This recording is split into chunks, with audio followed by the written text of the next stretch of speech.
to you by Lincoln Savings Bank. At home in Iowa, at work for you.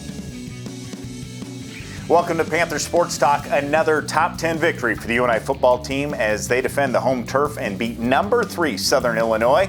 Coach, stringing together 2 wins like that, that's just huge for this team. And you knew they had the potential to go out there and defeat those Salukis.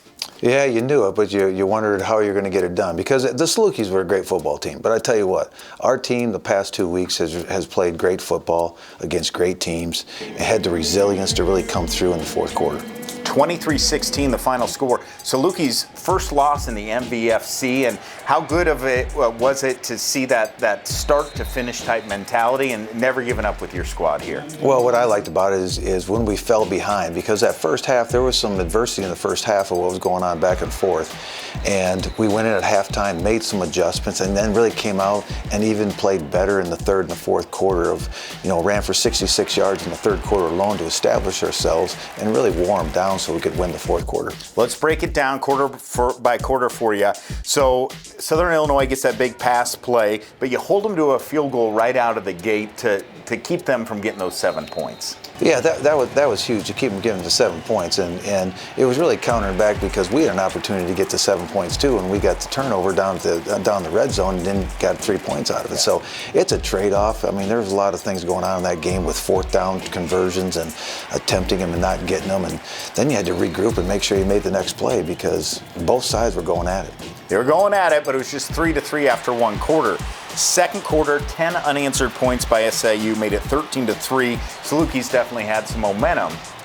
They had momentum right there, and that's when we were they had us on our heels.